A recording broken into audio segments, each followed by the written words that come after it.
because there was a guy that bought a pizza for like 10,000 Bitcoin. So there's like a pizza day about that.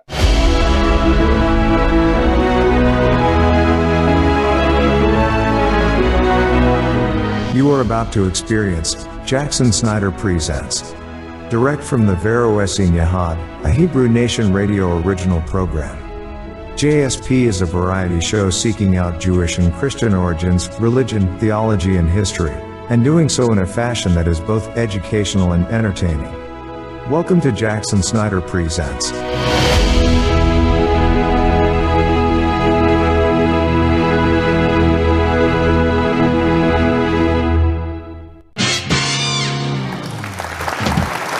Shabbat Shalom, family. It's a pleasure to get to be here and help Brother Jackson Snyder today. It's a beautiful day in Sunshine State of Florida. It's a nice temperature outside. I'm sitting here. It's not just a pretty face, you know.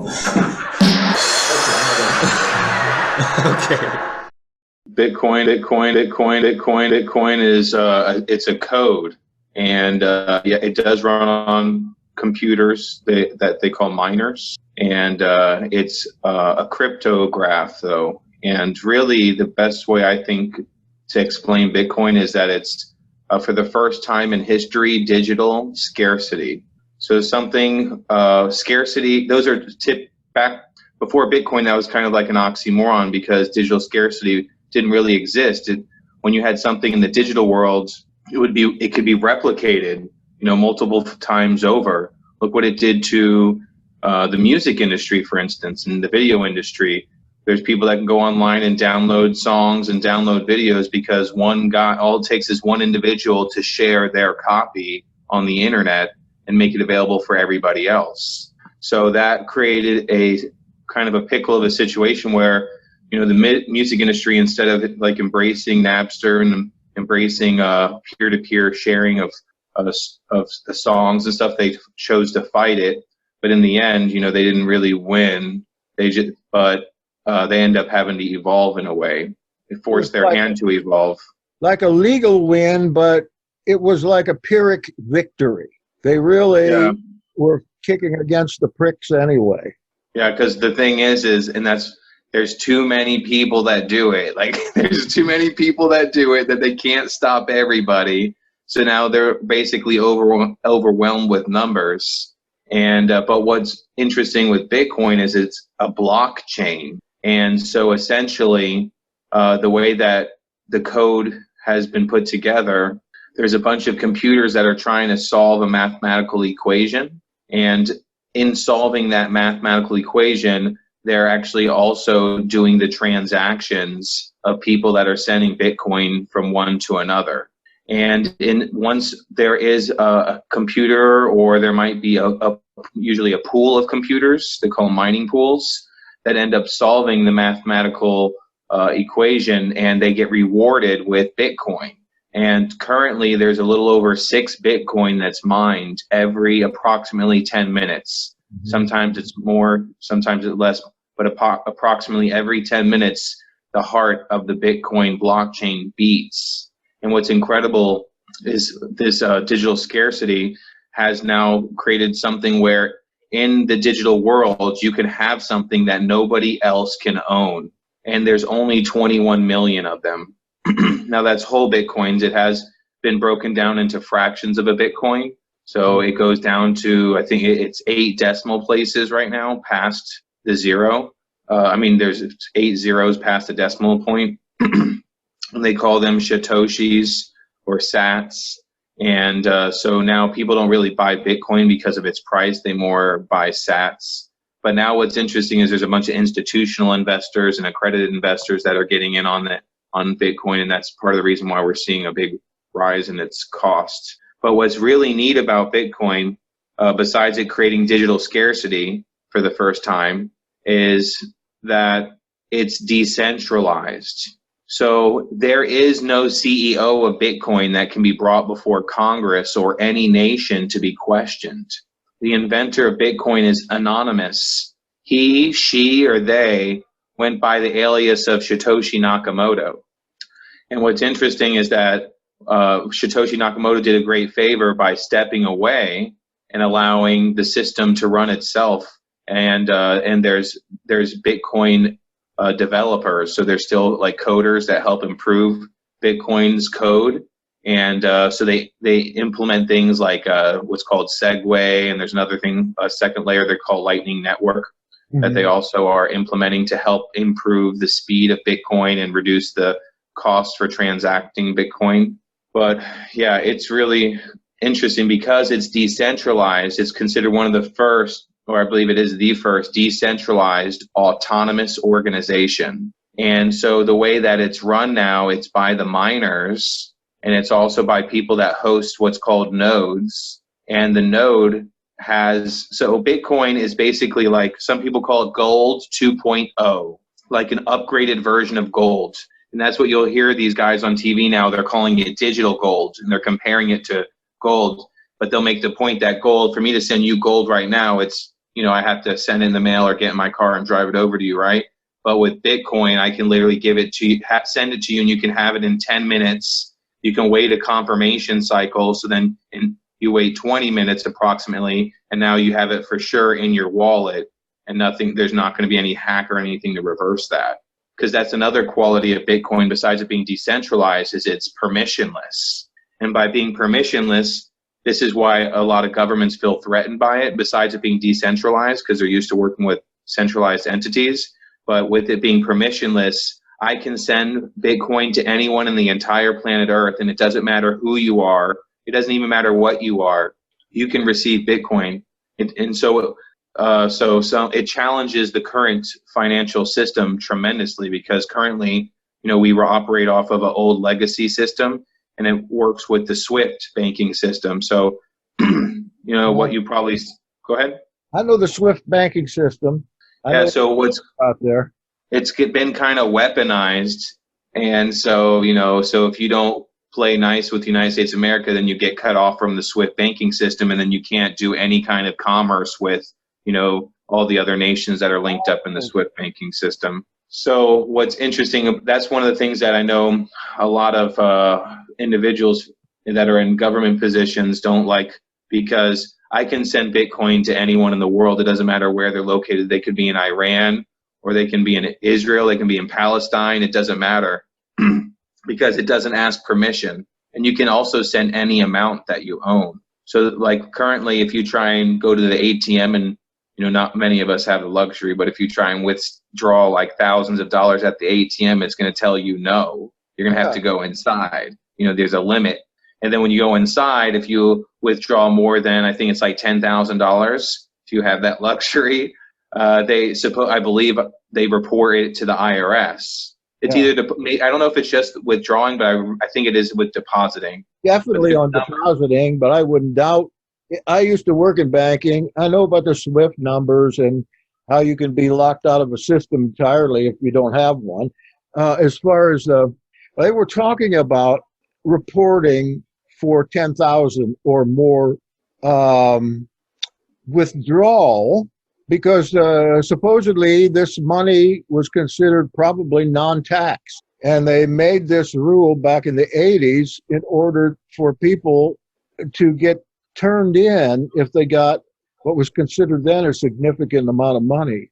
Yeah, the IRS would come after you. Well, my attitude towards that is it's none of their business. That's right. And there's a lot of people that feel that way too, especially if you have the good old American spirit, because the fact of the matter is they will dig into our pockets as deeply as we allow them to. And they literally tax every single thing that they want and can get away with. And, you know, I'm sure those that were at the Boston Tea Party would be ashamed of what we put up with nowadays. They would drop their jaw.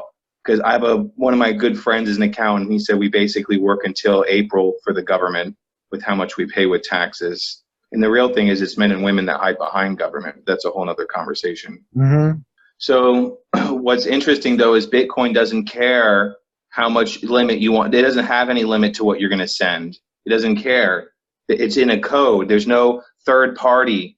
It's basically became a peer-to-peer way of having transactions with a value without having a third party in the middle, which is the banks.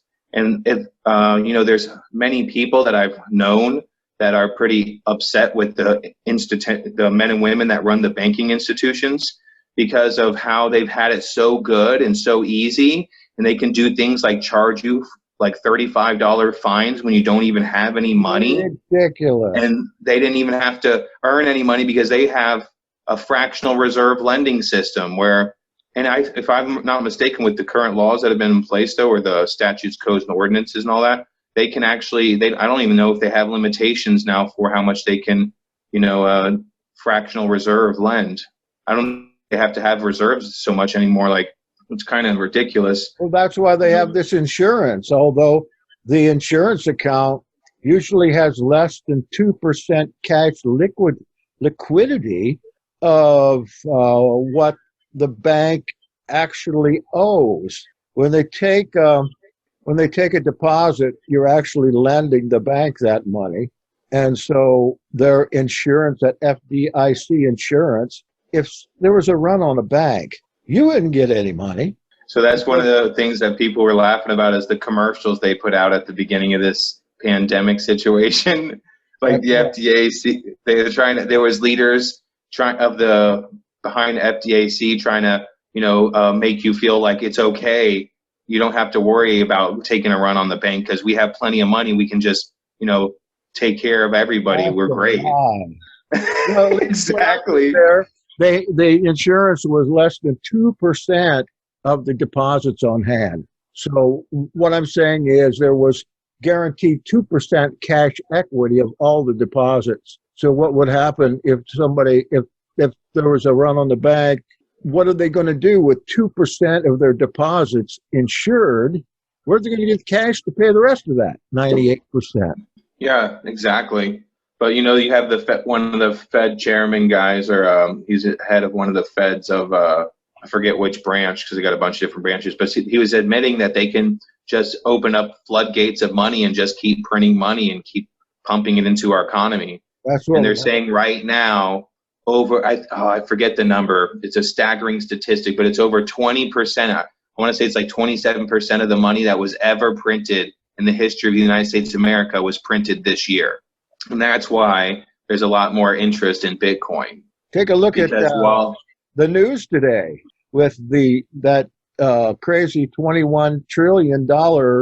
That's despicable to me. It is despicable. Like people don't get that $1 trillion is a million. That is a lot of money. And they're bailing out it's just crazy. But that's what, part of me is upset, but then there's another part of me that's happy because, Bitcoin exists, and it's the way that we get to take the money out of these guys' hands, these men and women that hide behind the governments and the banks.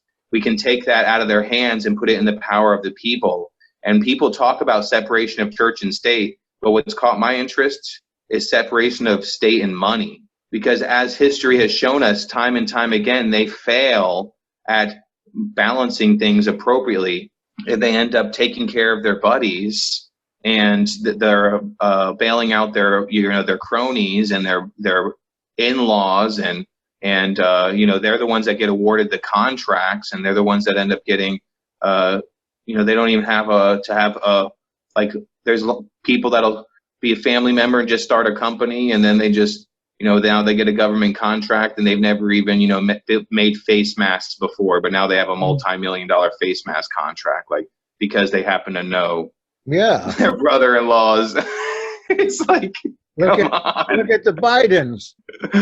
Oh yeah, forget about it. That's creeps me out. My daddy is the vice president. Now, what are you going to do for me? Of course, we're not going to talk about influence here, but so what's convenient about it? How do you spend this money? Is it money? Money is Bitcoin. Yeah, you have a wallet. You earn or buy with cash Bitcoin, or very few people mine it, I suppose. So you can mine it, you can buy it, and you can earn it. So ideally, we should be trying to earn Bitcoin because then you're contributing more to the ecosystem. And that has more of a long-term effect, but then if you're very busy, you could also buy it, which, I personally, anyone that's asked me about getting to Bitcoin, I always encourage them to do what's called dollar cost average in, because of the volatility that Bitcoin has. So, you can buy a little every pay period, and it doesn't have to be a lot, but, even if you have, I think the number, I might be off. I think it's like 0.0, I forget, but they did a mathematical equation. Even if you own a fraction of Bitcoin, you are considered an elitist in the Bitcoin community because of how many people don't have Bitcoin. There's not enough. There's only 21 million, and there's thousands and there's hundreds of millions of millionaires out there. So there's not even enough Bitcoin for every millionaire to own one. And even now, like when I first got involved, and it was like 6,000, and then it dropped down to 3,000, and now it's at, I think today it was 27,000. I think it even touched 28,000. And don't they just mine more? Where do they mine these from? Well, there's only 21 million that will ever exist, and the miners collect them every 10 minutes. So every 10 minutes, 6 Bitcoin are approximately, there's a little more than 6, and the time does fluctuate. It's not always 10 minutes, but it is mined. And when those miners receive those rewards, because of the energy that went into mining, a lot of times they'll have to sell the coins in order to pay for the energy, or at least sell some of the coins. And then they'll go and put it on the market. And then there's retail investors like you and me that could get some. But what's happening now is there's huge corporations like BlackRock and Cash App, and there's another one that's MacroStrategy. There's these big corporations that are now purchasing Bitcoin in the hundreds of millions. And so by doing that, they're not only putting their, they're putting their horse in the race, so to say, and they're showing their belief in it, because that's part of it. It's just like, you mentioned earlier, like, is it money? It's like, it's money if you believe it's money. Right. You ask people like, yes, that's what gives it value. But you can ask the people that are doing great in our current financial system, a lot of those guys, they'll call it rat poison, and they'll call it crap. Like guys like Warren Buffett and these other dudes that have benefited tremendously off of the current financial system. And that's something else people are calling it finance 2.0, because Bitcoin gave birth to a whole new concept of the blockchain. And it gave birth to this concept of having programmable money. So Bitcoin was just the first. Now there's 6,000 plus different other coins that are called altcoins. Yeah. And the biggest of all the altcoins is one called Ethereum. And Ethereum basically came up with this idea of having smart contracts. And by having these, it's basically like a contract that's executable and programmed in advance, so that you don't have to actually have a third party inside your agreement between two individuals. You can have the code as the third party, and it'll only execute when the different conditions of the contract were met. And then once those conditions are met, then the contract will execute, and it'll complete the contract. And so there might be typically things have to do with goods and services, right? So your smart contract could be about something of that nature, and you can program it ahead of time. So you could be like, you want to have 10 pies delivered to your house. And so there's different things called oracles that will take the information from the real world and be able to put it inside the blockchain. And so these things are unfolding right now. You have to understand it to do it? No, it's like the internet, like I kind of get the big picture of the internet, but if you really looked at how the internet works, it's actually fairly complex. So it's like, to me, it's one of those things where if you look at how people were when the internet first came out, I think it was the 90s, right? And 88. People didn't understand like what is email, and what are these message boards, and but now it's something we practically can't even live without in the United States of America. Like the internet, people are able to work from home, like myself, because of the internet. We're able to do this right now, have this meeting being miles apart because of the internet. So one day I think what'll happen is that people will probably be using Bitcoin and they won't even know it. That's what I think is going to end up happening in the future, because now they have opportunity for what's called decentralized apps. So they also have decentralized exchanges. So Bitcoin's like a decentralized computer network, And in this network is basically like a network of value, and it's become a store of value. It's kind of expensive to try and use it in everyday transactions. And then people that end up using it in transactions kind of regret it, because there was a guy that bought a pizza for like 10,000 Bitcoin. So there's like a pizza day about that. And there was somebody I saw that was saying that at one point in time they could have got 2,000 Bitcoin for $2,000. Mm-hmm. You know, so there's different things like people will trade real world money or services, you know, for Bitcoin. And this network, yeah, it's because of the size that it's grown to. It's basically hack proof. If they can come up with like some quantum computers, and maybe the military has some crazy stuff that they could probably pull, but currently the way that the network's set up and it's the way it's decentralized, there's no single point of failure. So like if the entire all the Bitcoin nodes and all the Bitcoin miners in China were destroyed because of some gargantuous tidal wave or something, all Bitcoin would still survive because of the servers and miners that are in the United States, America, and New Zealand, you know, and Greenland, all over the world. There's presence of Bitcoin miners, and they've even put a copy of the ledger out in space, I heard. So even if something terrible happened on planet Earth, like they'd still have a copy of the Bitcoin ledger in space. But the reason I mentioned the ledger, this is what a lot of people don't realize, it's a public ledger. Bitcoin is a public ledger. It's a pseudo-anonymous cryptocurrency. So all the transactions on Bitcoin are audible. Like you can go and check it out for yourself, or I could check it out for myself. All you need to know is a Bitcoin address. But you can even go and look at the latest Bitcoin, latest block that was mined, and you can see all the transactions that were in that block. You can see the number of Bitcoin that were attached to those transactions too. That's one of the interesting things about Bitcoin. So people that use it for nefarious reasons, it's not really that intelligent to do so, because there's a public ledger that permanently has the information stamped on there. So all they have to do is connect who the address of the wallet was, mm-hmm. and then they can connect a bunch of other dots. So that's something that a lot of people don't know.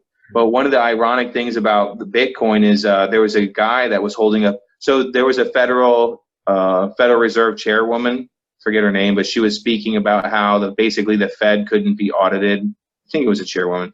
Anyway, someone important in the financial world, speaking about how the Fed basically couldn't audit, and this guy's holding up a sign saying buy Bitcoin in the background. And the ironic part is here we have the Fed saying they cannot be audited because they're just so massive and complex and so important, I guess. Meanwhile, Bitcoin audits approximately every 10 minutes. The books are balanced. Every 10 minutes, when that heartbeat of Bitcoin network pumps, that ledger is made public, and all the nodes across the entire network all balance to what that newest block was. That's amazing. It is amazing because it's been able to solve a problem that they had with financing and with even communications. That has been a problem for a long time. But it's because they decentralized the network. And because of that, it makes it resistant to hacks. Because basically, in order to hack Bitcoin, you'd have to hack 51% of the miners to record that your wallet had all the Bitcoin or something like that. Or if you want to make your wallet have 1 million Bitcoin, you could even have 1,000 Bitcoin, you'd be doing great. But you'd have to hack 51% of all the miners, which are now decentralized all over planet Earth. And the more Bitcoin gets out there, the bigger the network spreads, the more difficult it becomes to do that. And because in the beginning it was ignored in a way, like people laughed at it, 13 years ago when it came out approximately. And now, then we're at the point now where people like this guy, Michael Saylor from MacroStrategy, he's literally bought over $1 billion worth of Bitcoin in the past year, because he's looking at what's going on with the US dollar. And that's the biggest thing, like when they're printing all this, inflation. Then he's even looking at things like gold, because there's a steady supply, basically, that averages out about 2%, I believe was what he said, of what comes out of the earth of gold every year. Mm-hmm. So there's a steady supply of gold that comes out, but with Bitcoin, there will never, ever, ever be more than 21 million. And part of the reason that can happen, like I was saying earlier, is because every 10 minutes, 6 Bitcoin are mined approximately. But in 4 years from now, it's going to be 3 Bitcoin will be mined. Because what happened this year is called the halvening or the halving. And the part of the code is every 4 years, the Bitcoin block reward will be cut in half. So it used to be earlier this year in January, it was 12 Bitcoin for every block that was mined. Now it's 6. In 4 years, it'll be 3. In 8 years, it'll be 1.5 and so on. And that allows Bitcoin to be mined for the next 120 years approximately. Well, you're going to get smaller and smaller and infinitesimal. Yep. But that's not going to make a difference on what the Bitcoin is actually worth in terms of cash, for instance. I can see how that would work. Now, let me ask you a practical question. Suppose I looked about probably 8 years ago or so. I was reading into it about how to get my own mining station. And the equipment that they used at that time, I think it was called a 2300 machine, 2 of them. And it was antiquated stuff. And the terminal was about $2,000 each at the time. No supercomputer. If we have one of these today's i9 processors or whatever is going the best today, is there any way that we can set that extra computer up and mine it ourselves with a program? It's not something you actually do, it's something you let happen, right? So essentially what that's one of the neat things about Bitcoin is anyone can be their own producer or miner of Bitcoin. And the way that you earn Bitcoin is you would basically exchange your electricity for Bitcoin. So your electric bill would definitely go up. And then another problem with the machines is they produce a ton of heat and a ton of noise, the miners, because there's these loud fans that are used to cool down the boards. But also the other thing too is there's this, what's it called? So you're saying that you have extraordinary processing power. Yes. So because they created miners specifically for Bitcoin. It started off, 8 years ago and earlier, like where you could just do it on your computer and the computers would be strong enough to do it for the most part. But now there was inventors that came up with hardware that was specific to mining and figuring out that mathematical computation in order to receive the Bitcoin mining reward. So they came up with these miners called ASIC miners, and these ASIC miners are extremely efficient for doing the hash graph. And so they end up having a really high hash rate, which allows them to be more likely to receive the Bitcoin and pay less for electricity. But they end up using a ton of, because they create a lot of heat, they create a lot of noise. So the thing is the way, unfortunately, for the average individual, if you just want to do it as a hobbyist, you're probably not going to make a bunch of money because of the cost for electricity. So in Florida, we're fortunate because we do pay lower electric utility charges than other states do. But there are other countries and stuff where even like it's way cheaper electricity, like it's subsidized and things like that. So it depends on where you're at. I mean, it is possible, but you are going to end up paying a bunch of money for the equipment to set it up. You're going to find that there's not going to be a lot of people as resources to help you set it up because it's such a niche thing, But if there's a will, there's a way, right? I encourage anyone that was interested in doing it to do it because I think it's a great learning experience. And the neat thing is you're producing your own, form of currency and you're contributing to the network big time. Well, what you're saying there, but don't electricity, you're never going to generate that much heat with a processor like you got at home. Right. But that's, yeah. So the other thing, I've known some people that have used their personal computers and it's so resource demanding that their computers start acting weird and stuff. And, But yeah, you can earn at that level, if you're trying to use a computer, like a graphic processing unit for mining your Bitcoin, you're not going to be as productive because you have to compete with all the other guys out there that are using high-tech equipment. And on top of that, they're connected to pools where there's a ton of different individuals that are pooling together with their mining power, and then they share the mining reward. So you have a lot of competition. So the difficulty rate's pretty high, and it's not gonna be as, just don't, you can get into it for a learning experience, but just don't expect to get rich. That's the way, what I would say. I've noticed that nowadays there are a lot of ways to pay for products and services with cryptocurrency.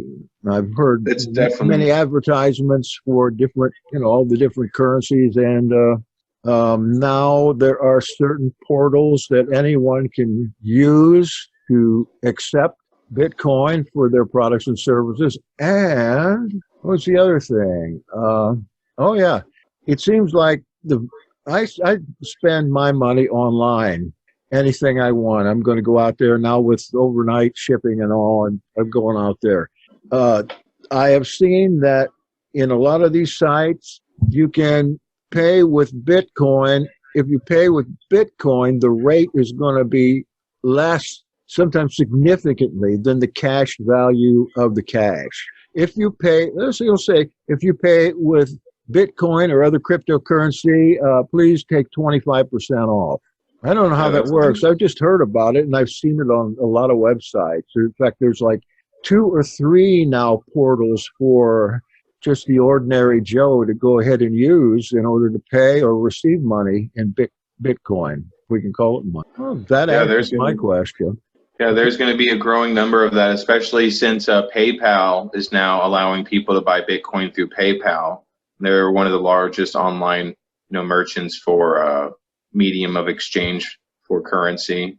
I think the last time I heard a Bitcoin was 1,600. I'm sure it's way higher now. Yes, it touched 28,000 today. 28,000. Yes, sir. That shows you the last time I looked it up. I know it was. Well, it's been breaking all-time highs this month. It was just about the same as a Bitcoin was pretty much equivalent to an ounce of gold back in those days. Now, just this month alone, it's gained multiple ounces of gold in value. So you can go and you buy 1/100,000th of one coin. Yep, you sure can. They call them sats. Sats. So that's the thing. A lot of people think, oh, well, I missed it. It's like, no, this is still early. That's what's interesting, is because what I look at it like is my investment for the future. Like, it's a way I can take a little bit of extra money I have now and teleport it to the future in a way that is going to increase it tremendously in value. Because if you try and do that with any other thing besides, gold, it's probably going to grow in value. It already has, since I remember when it was $300 an ounce before 9/11, right? Mm-hmm. But it's not going to be growing as much as Bitcoin, because there's a ton of people, because of the usefulness of Bitcoin. Like, as we've seen, we've become a very much of a technology-based society and world, and Bitcoin basically is like the internet of money. So it's like the next evolution in how transactions can take place. And gold has a ton of drawbacks, whereas but it's also something physical and tangible, whereas Bitcoin is the only physical tangible part of it is if you get like a hardware wallet or a paper wallet, or if you have a miner, or you have a computer that you're having a full node or partial node running on. Well, in apocalypse, you're going to be up the creek. Up the creek without a paddle? Yeah, I'm a fan. I hate to say this, but I'm a fan of dystopian novels and zombie novels and stuff like that. When the zombies, I've been kind of thinking that maybe these guys that are getting COVID and died were actually coming back as zombies. So, if it becomes a zombie apocalypse and the system goes down, you can use silver or gold, but Bitcoin won't be worth anything then. Yeah, I think we'll have bigger things to worry about. Yeah, I guess. Supposedly even silver and gold won't be as useful as, food and like soaps. Cigarettes. Oh, yeah. Beer. Yeah, people do a bunch for cigarettes and beer. Yeah, they will. Yeah, there's a guy in Puerto Rico who went through Hurricane Maria where they got cut off of all electricity and everything. And he was saying a man will do just about anything for 2 packs of cigarettes. Yeah, I think if we get to the point of that, it's a whole other problem. But the way things are moving, I think, that's a big what if situation. That's why some people say, don't allocate everything you own to it. Like you can put just like 1% or a fraction, a fraction of a percent of what you have into Bitcoin. Even owning a little bit, like I think it's like 0.25 or it might be 0.23 or 0.23. I have to do the math. But basically they take the world population and divide it into 21 million. And that tells you, like, what do they say? It's 8 billion people or 7 billion? Yeah, So, 7 to 8 billion. 8 billion by 2030. Yeah, so 21 million divided by, we'll just say 8 billion because that's where we're headed. So yeah, if you own 0.0026, I was way off. If you own 0.0026 of a Bitcoin, you will have reserved like your stake in the 21 million basically, and you will be covered. Wow. Because of where Bitcoin's going. Like there's people that say that it could literally go to 100,000. Some people say $1 million a coin. The way that they're printing off the US dollar and the way that Bitcoin's only 21 million, even not too long ago, there was a financial institution that is an insurance company bought Bitcoin. That is a huge step because insurance companies, they have to be very stable and very safe in any investments they made. So when you have things like that happening, it's like a big green light. Mm-hmm. And so I think this is just the very much beginning. There's companies like Grayscale that have been buying more Bitcoin than being mined. Like there's times where they're buying 8 times what the mining supply is. And they're just gobbling up all the Bitcoin they can for their high-end investors that want to buy into their Bitcoin trust. So this is just the beginning. And then you got guys like I told you, Michael Saylor with Macro Strategy. He bought over $1 billion worth. And he's already seen, from what he was saying in an interview, he already seen gains of over $500 million. For real? Yes, because he bought in it when it was like 11,000. It's already at 27,000. You can buy a lot of cheap booze and cigarettes for that. Right? Put them in your closet. So he's really a pioneer. And but by him doing that, he's basically like throwing a grenade into the financial system because now he's helped like and there's other guys too, like Paul Tudor Jones. He's a huge investor that also has said he's gotten into Bitcoin. So there's big Indian billionaire man, forget his name, that's really into Bitcoin too. And now and more. Oh, there was even a guy, the mayor of Miami, is talking about Bitcoin. They're talking about like this is just the beginning. And the interesting thing is, to me, I feel like this is the one chance we have at possibly. I feel like that creator threw us a bone in a way. Like you know how he can take something so little and then make it into something that just like thwarts the plans of the elite and Hashatan and those that are working behind the scenes to try and have their manipulations and global controls. I personally feel like Bitcoin is a huge step or a huge situation like that because of the way that it's forcing the current financial system into uncomfortable positions and forcing their hand in adopting and changing. And it's going to be interesting because now even there's central banks that are coming out with their own central bank digital currencies because they're called SBDCs. And even Jerome Powell, the Fed chairman, was in the IMF. They were talking about it, like the people from the IMF are talking about central bank digital currencies. Now, we can't get that confused with Bitcoin because the fact of the matter is Bitcoin is one of its own. Like they're basically going to try and steal some of the components of Bitcoin and make their own version of it, but it's still going to be a fiat-based system where there's nothing tangible, nothing physical, nothing that backs it, and they can just make as many of the US dollars as they want. Or like Chinese yuan or whatever they were printing. 4,000 different currencies. For cryptocurrencies, or are you talking about physical? You said 4,000? 6,000. Like Zen? If anyone wanted to check it out, you can go to a website called CoinGecko.com. Okay. The lizard CoinGecko. CoinGecko. And it'll tell you all the different cryptocurrencies. The only one I would encourage anyone to look at is the Bitcoin one because all the other ones are going to end up fading away. Just like in the .com bubble. There's also people paid millions of dollars for chocolate.com and pets.com, they might have had a great idea, but just because you had a website with the name on it didn't mean you were going to be a success.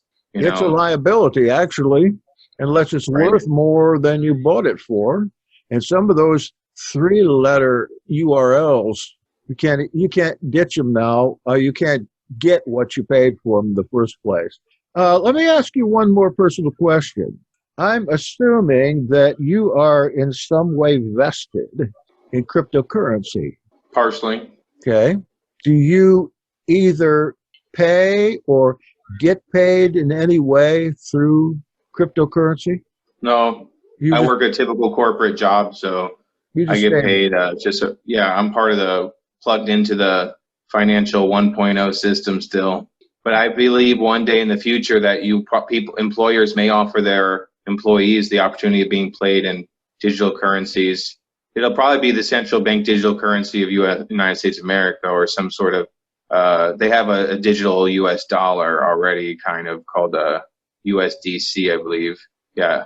Okay, so where should we go if we want to buy a tiny little fraction? So that's a great question that somebody asked me recently. So I could tell you what I did, and the thing is you have to go, if you're in the United States of America, you have to go through what's called KYC, or know your customer routes, or they have to follow these rules, these exchanges. So they're going to ask for a picture of your driver's license, and they're going to ask where you work and personal stuff. And for me, it was sketchy, because I'm I don't know who Coinbase is. Why am I going to give them all this information? But because I had somebody else that was telling me about it, it made me feel more at ease. But there are what they're called is exchanges, and there's different exchanges that accept fiat on-ramping of fiat dollars. And so Coinbase is a big one in the United States of America, is the biggest one in the United States of America. There's also another one called Gemini, and there's another one called Kraken. Those are all three very large US-based ones that are considered very trusted. The thing is, if you buy Bitcoin and you on an exchange and you leave it on the exchange, technically the Bitcoin is owned by the exchange. You have to do this thing where you transfer it from the exchange to a private wallet. Yeah. And when you have it on a private wallet, it could be a hardware wallet, a software wallet, or a paper wallet. But as long as it's on some sort of wallet that you own and you alone have the pass key to, then it is truly decentralized. And that's how Bitcoin was intended. It wasn't intended for us to keep them on the exchanges, because it creates a honeypot for hackers. And I've heard about the free wallets. There's a lot of different free wallets. Yeah. Okay. So but another simple way is to use what's called the Square Cash app. Although I'm not a fan of Jack Dorsey and Twitter, I do like how they at least have a medium of exchange where you can get into Bitcoin fairly easily through their Square Cash app. Who is that? Twitter? The man named Jack Dorsey, he owns both Twitter and Square Cash app. Mm-hmm. And he's a big Bitcoin guy, but he also believes in big censorship, apparently, because Twitter does not respect freedom of speech. No. They poo all over it, unfortunately. Pitiful. It is. It's a shame that this is, the United States of America. We shouldn't be tolerating that stuff. And a little guy like me even censored 3 times this week. I mean, am I subversive? Am I going to raise a crowd? No. They don't even want to give you the chance. No. This is not even a chance. I'm sure George Orwell would be rolling over in his grave, as they say, right?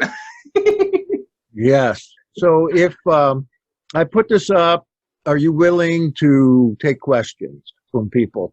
I'll answer some questions. Okay. I can't give any financial advice, obviously. I can just tell you what I've done.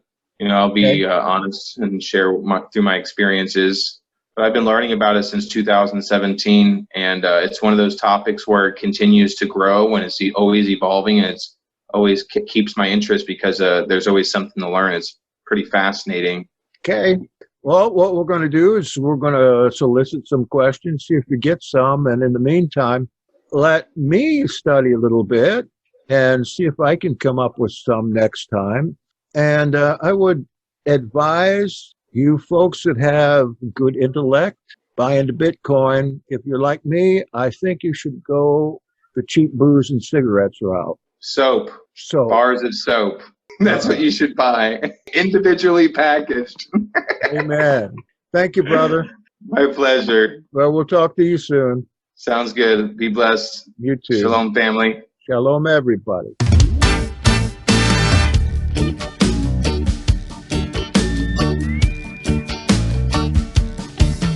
In the West we have our problems, our salary caps, our Lexuses and Beamers are just enough to pass. And in the East where we're manufactured alongside all our clothes, they're cashing in their check and taking over the world. But where I am, there's coffee in my cup, there's cigarettes and magazines littered in the streets. My friends and I, we go out once a week, and where I am is good enough for me. In the South we have our Texicans who keep the border clean. They have their fun in Mexico and hunt down refugees. And in the North we have our friends and French Canadians too. They've got their royal mounties and their maple-leaf tattoos. But where I am, there's money to be made, there's friendships to be broken, and there's bills to be paid. My friends and I have everything we need, and where I am is good enough for me. Sure, I'm not a part of your machine, and maybe you and I are just as different as we seem. But feast or famine, I have found a way to be free. So where I am is good enough for me.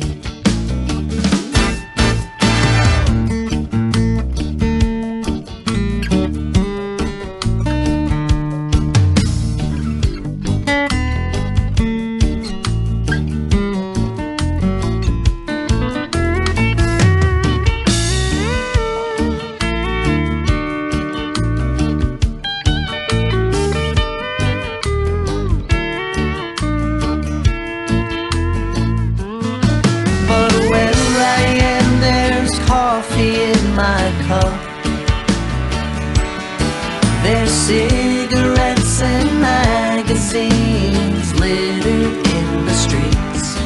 My friends and I have everything we need,